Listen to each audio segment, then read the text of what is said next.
तो टाल मटोल प्रोक्रास्टिनेशन एक ऐसी चीज है जिससे हम सब जूझते हैं ना।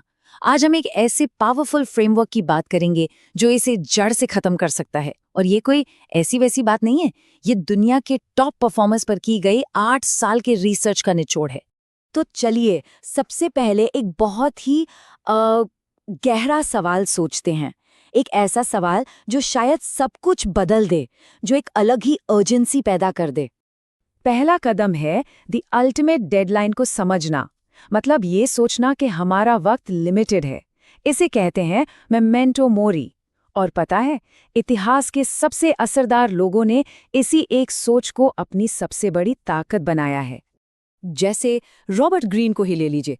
जब एक स्ट्रोक से उनके शरीर का बायां हिस्सा पैरालाइज हो गया, तब उन्हें हर एक पल की कीमत समझ में आई। या फिर स्टीव जॉब्स, वो तो रोज सुबह शीशे में देखकर खुद से पूछते थे, अगर आज मेरी जिंदगी का आखिरी दिन होता तो क्या मैं वो करता जो मैं आज करने जा रहा हूं।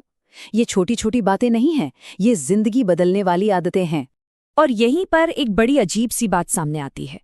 देखिए, हम सब मौत से तो डरते हैं, लेकिन जो वक्त हाथ से निकल रहा है उसे बर्बाद करने से नहीं डरते। जबकि असली डर तो इस बात का होना चाहिए कि जिंदगी जी ही नहीं और बस खत्म हो गई। अच्छा, तो अब आते हैं असली विलेन पर, आलस। लेकिन क्या हम इसे सही तरीके से समझते भी हैं?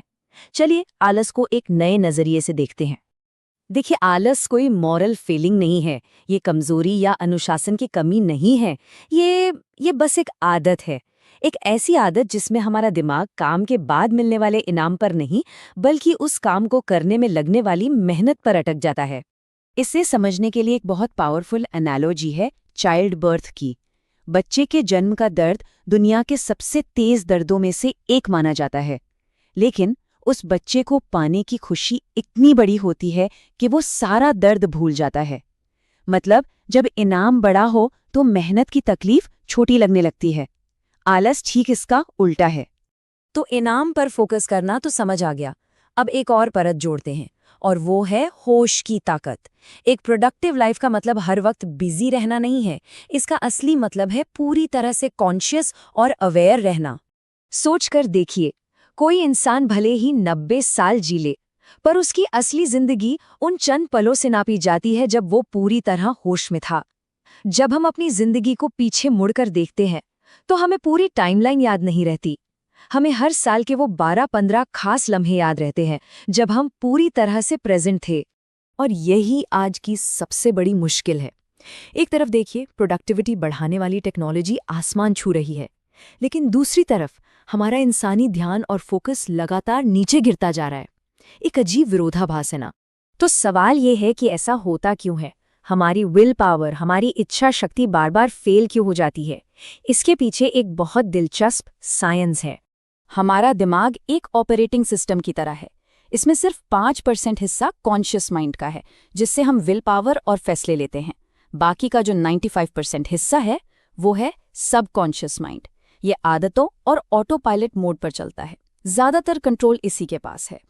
तो हमारे रोज के लगभग 95% फैसले यही सबकॉन्शियस माइंड ले रहा है। अब सोचिए, जब हम न्यू ईयर्स रेजोल्यूशन बनाते हैं तो हम उस 95% से लड़ने की कोशिश कर रहे होते हैं, सिर्फ अपने 5% की ताकत से। इसीलिए ज्यादातर रेजोल्यूशन फेल हो जाते हैं। तो इसका सल्यूशन क्या है? इस 95% से लड़ना नहीं है, इसके साथ निगोशिएट करना है। मतलब इसे बार बार वो इनाम दिखाना है जो इसे चाहिए। इसे ये समझाना है कि काम पूरा करने पर क्या मिलेगा। ठीक है, तो हमने सबकॉन्शियस माइंड से डील करना सीख लिया, लेकिन कहानी यहीं खत्म नहीं होती, क्योंकि किसी भी काम की शुरुआत करना ही सब कुछ नहीं होता। असली चीज तो है ग्रैंड फिनाले। मतलब आप किसी काम को खत्म कैसे करते हैं, आपकी सफलता वही तय करता है। इसे एक जादू के 3 एक्ट्स की तरह समझिए। पहला है द प्लेज, जब जादूगर कुछ करने का वादा करता है और तैयारी के लिए गायब हो जाता है।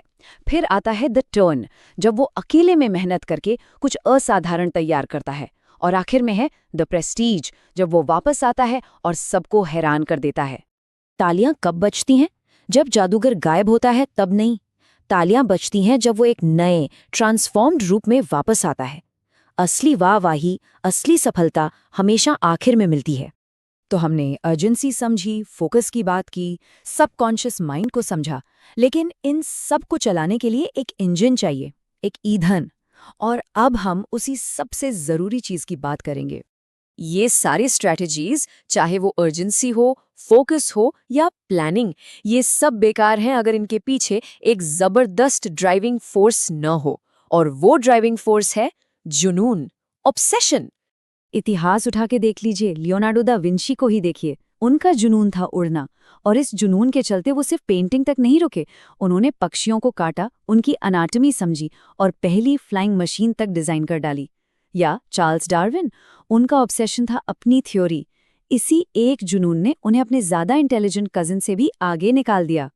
डार्विन से जोड़ी जाने वाली ये बात बिल्कुल सही बैठती है कि सर्वाइव वो नहीं करता जो सबसे स्ट्रांग है या सबसे इंटेलिजेंट है। सर्वाइव वो करता है जो बदलाव के साथ खुद को ढाल लेता है। और ये दिखाता है कि एक आइडिया पर लगातार जुनून के साथ टिके रहना ही असल में बड़ी चीजों को जन्म देता है। तो अब ये पूरा फ्रेमवर्क सामने है, अर्जेंसी से लेकर इनाम पर फोकस करने तक, और अंत में जुनून की ताकत। अब सब कुछ समझने के बाद एक ही सवाल बचता है, वो जुनून क्या है?